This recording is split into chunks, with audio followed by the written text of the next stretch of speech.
छोड़िए नेपाल की स्थिति, वो नेपाली जो हिंग बेचा करते थे भारत में आकर के, आज जो है, आज कोई स्थिति हुई कि भारत के लोग जाकर के वहाँ हिंग बेच रहे हैं। जो कभी हिंग बेचा करता था भारत में, और भारत के प्रधानमंत्री कह रहे हैं विदेशों में डंका बज रहा है, यहाँ भूखों से मर रहे हैं, उधर विदेशों में डंका बज रहा है। पता नहीं कौन सा डंका बजा रहे हैं। अभी कि भारत में अगर भूखमरी का क्या नाम है? मोदी है।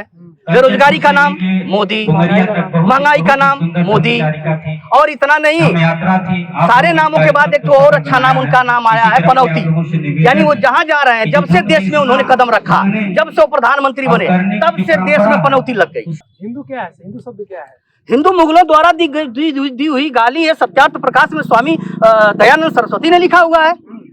अभी मोहन भागवत जो ब्राह्मणों के ठेकेदार हैं, वो भी बार बार बोलते हैं कि हिंदू नाम का कोई धर्म नहीं है, मगर उधर हिंदू नाम का धर्म नहीं है, और हिंदू के नाम पर मुसलमानों से लड़ाया जा रहा है। राष्ट्र बनाने जा रहा है। हाँ, हिंदू राष्ट्र बनाना मतलब मनुस्मृति लागू करना।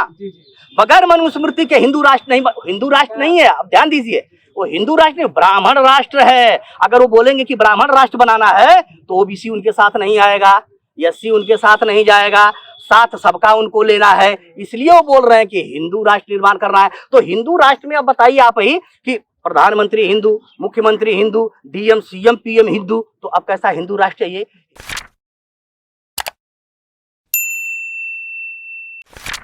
दोस्तों, इस कार्यक्रम में जाने माने लोग मौजूद हैं, उनसे परिचय करते हैं। का नाम आप? जी, हमारा नाम एडवोकेट धर्मेंद्र कुमार चौहान है। तो आप किस पद पर हैं? ये वैसे तो बहुजन मुक्ति पार्टी के हम कार्यकारी प्रदेश अध्यक्ष। अच्छा। चुनावी रिजल्ट आया, उस पर क्या कहना चाहेंगे?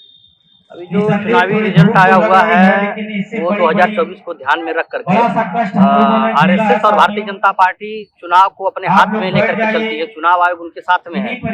आप देख रहे हैं कि अभी बैलेट पेपर से चुनाव हो नहीं रहा है, और तमाम पार्टियां बैलेट पेपर से चुनाव कराने के पक्ष में है, और आरएसएस, बीजेपी और कांग्रेस और ये चुनाव आयोग, यही लोग सिर्फ जो है ईवीएम के पक्ष में है, बाकी सभी लोग बैलेट के पक्ष में है।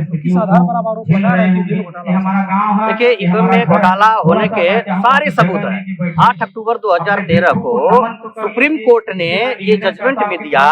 जैसे आप नाम सुने होंगे वामसेफ संगठन का, वामसेफ के राष्ट्रीय अध्यक्ष माननीय वामन मेश्राम साहब ने वो केस दायर किया हुआ था। तो उसमें 8 अक्टूबर 2013 को सुप्रीम कोर्ट ने जजमेंट दिया कि ईवीएम मशीन से फ्री फेयर एंड ट्रांसपेरेंट चुनाव नहीं हो सकता, तो वीवीपीएटी लगाने की मांग की गई थी। तो जो वीवीपीएटी लगाई गई, तो वीवीपीएटी वो वामन मेश्राम साहब की बदौलत लगी, मगर भारतीय मीडिया ने ये बात नहीं बताया।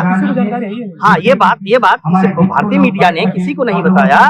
और उसमें फिर ये हुआ था कि वीवीपीएटी से जो पर्ची निकलेगी, उस पर्ची की भी गिनती होगी और मिलान होगी। मगर ये जो शासक वर्ग है, चुनाव आयोग और भारतीय जनता पार्टी ने मिल करके, भारतीय जनता पार्टी ने जाकर के कानून बनाया कि पर्चियों की मिलान वो नहीं करेंगे।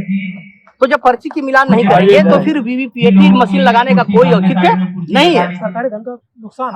हाँ, वो ऐसा बोल रहे हैं, वो ऐसा तो ही है। अगर मान लीजिए उसका सार्थक उपयोग नहीं हो पा रहा है, कोई फायदा नहीं है। वो तो सिर्फ जनता ना समझ पाए, इसलिए ऐसा हो रहा है। और वो अभी जो रिजल्ट आए हुए विधानसभाओं के जो चुनाव आप देख रहे हैं, राजस्थान और ये जो मध्य प्रदेश और छत्तीसगढ़ ये जो चुनाव, ये 2024 को ध्यान में रख करके आए हुए हैं रिजल्ट।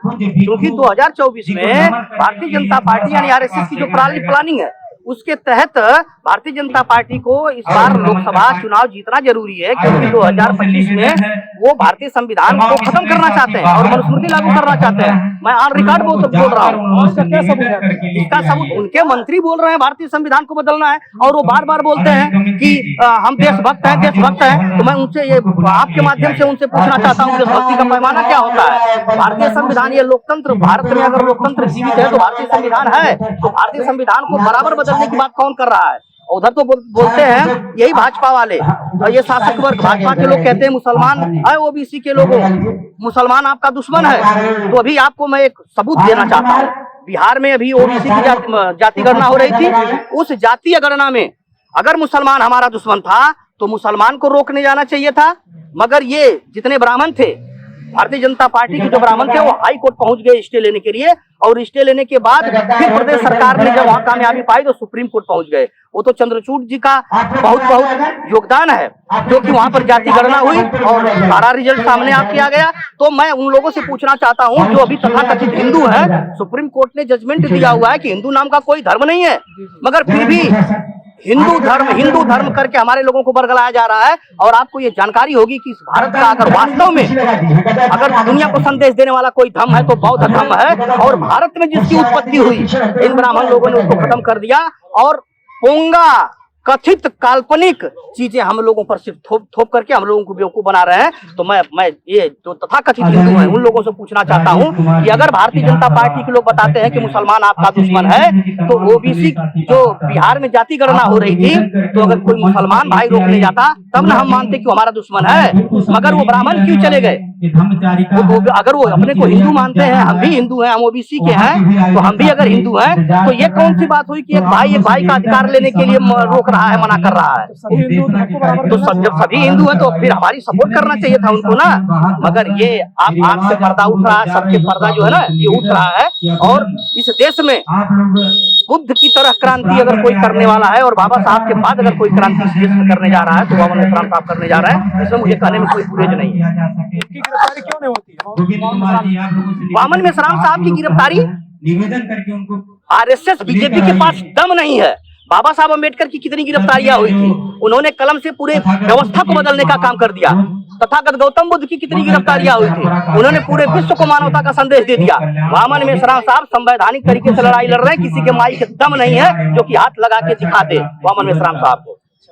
जी, चुनाव में क्या वो लड़ेंगे सीटों पर? वामन मेश्राम साहब कभी चुनाव नहीं लड़ते हैं। चुनाव पार्टी जो बहुजन मुक्ति पार्टी वो लड़ेगी? हाँ, बहुजन मुक्ति पार्टी उनकी पार्टी नहीं है।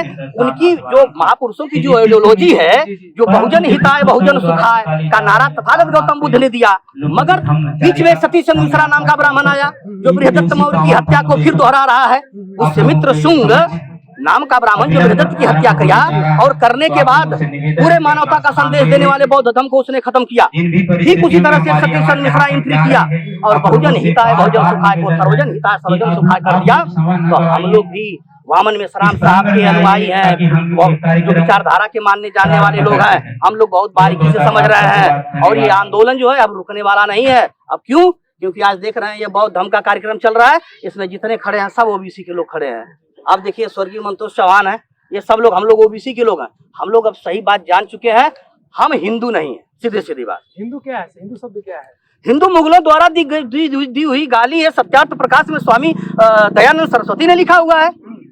अभी मोहन भागवत जो ब्राह्मणों के ठेकेदार हैं वो भी बार बार बोलते हैं कि हिंदू नाम का कोई धर्म नहीं है, मगर उधर हिंदू नाम का धर्म नहीं है और हिंदू के नाम पर मुसलमानों से लड़ाया जा रहा है। राष्ट्र बनाने जा रहा है। हाँ, हिंदू राष्ट्र बनाना मतलब मनुस्मृति लागू करना।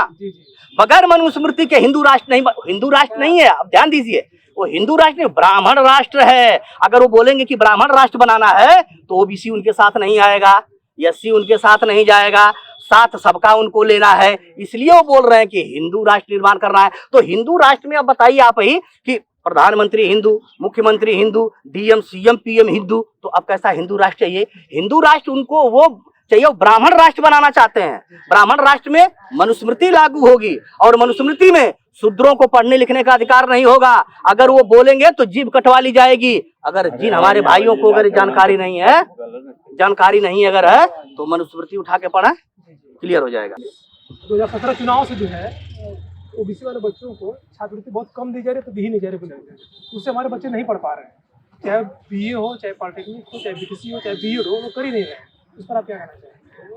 देखिए, ओबीसी की छात्रवृत्ति रोकना ओबीसी के साथ धोखाधड़ी है और ओबीसी के साथ धोखाधड़ी है, ये ओबीसी को समझना चाहिए। क्योंकि जब प्रधानमंत्री नरेंद्र मोदी हाथ में केतली लेकर कहते थे कि हम ओबीसी हैं, अधम के बच्चे हैं, और एक ओबीसी प्रधानमंत्री बना हुआ है और ओबीसी के बच्चों को शिक्षा नहीं मिल पा रही है, उनकी जो स्कॉलरशिप है वो रोकी जा रही है, तो अब तो ओबीसी के लोगों को अब समझ जाना चाहिए। जैसे हम समाज कल्याण ऑफिस में कुछ लोग गए थे कलर वगैरह, तो वो कह रहे हैं कि पैसा ही नहीं ऊपर से यार, तो हमें कहाँ से पैसा ऊपर से कौन भेजता है? राज्य सरकार। राज्य सरकारें, केंद्र सरकारें राज्य सरकार को भेजती है, राज्य सरकार केंद्र सरकार। भाई उधर तो बोलते डबल इंजन की सरकार चाहिए, तो अब तो डबल इंजन की सरकार है। अब अगर ट्रिपल की सरकार होती तो बोलते ट्रिपल भी चाहिए, मगर वो डबल, सिंगल, डबल, ट्रिपल सारी सरकारें उनकी है। इसके बाद भी भारत की दुर्दशा है। आज देखिए, अभी आप लोग देख रहे होंगे ये भारत विकास संकल्प, क्या मैं तो ध्यान से पढ़ नहीं पाया, उस संकल्प कौन यात्रा चला रहे हैं? हाँ, विकसित भारत। मिट्टी लेकर लोग गए थे दिल्ली। हाँ, वो विकसित भारत बना रहे हैं। इधर भूखमरी लोगों की संख्या बढ़ रही है, काफी नीचे चला गया। अरे पाकिस्तान बांग्लादेश छोड़िए, नेपाल की स्थिति, वो नेपाली जो हिंग बेचा करते थे भारत में आकर के, आज जो है, आज कोई स्थिति हुई कि भारत के लोग जाकर के वहाँ हिंग बेच रहे हैं। जो कभी हिंग बेचा करता था भारत में, और भारत के प्रधानमंत्री कह रहे हैं विदेशों में डंका बज रहा है। यहाँ भूखों से मर रहे हैं, उधर विदेशों में डंका बज रहा है। पता नहीं कौन सा डंका बजा रहे हैं। अभी हमसे कोई पूछे तो हम तो बताएंगे कि भारत में अगर भूखमरी का क्या नाम है? मोदी है।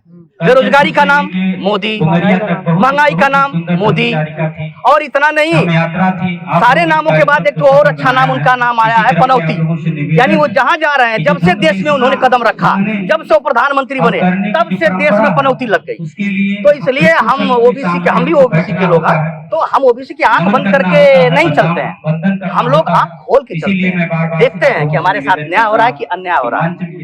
तो हमारे साथ बराबर लगातार अन्याय हो रहा है, तो इसलिए अन्याय के खिलाफ हम लोग आवाज बुलंद करेंगे। और 2024 में मैं आपको बता दूं, अगर 2024 में अगर इनके कामों में इतनी दम है तो ईवीएम हटा करके बैलेट से चुनाव करा के देखना, इनकी औकात समझ में आ जाएगी। जो ईवीएम बनाते हैं, जापान है, जर्मनी है, ब्रिटेन है, उनके यहाँ ईवीएम से चुनाव नहीं होता। हाँ बिल्कुल, वहाँ वो अरे हमारे चुनाव अमेरिका, चाइना जैसे जो टेक्नोलॉजी में सबसे आगे हैं, वो कहते हैं कि क्या हम इतने बेवकूफ हैं जो ईवीएम से चुनाव कराएंगे? वो तो बेवकूफ लोग ईवीएम से चुनाव कराते हैं। तो भारत में ईवीएम से चुनाव हो रहा है, तो आप समझ सकते हैं यहाँ कौन चुनाव कराने वाले कौन लोग हैं, आप समझ सकते हैं। धन्यवाद।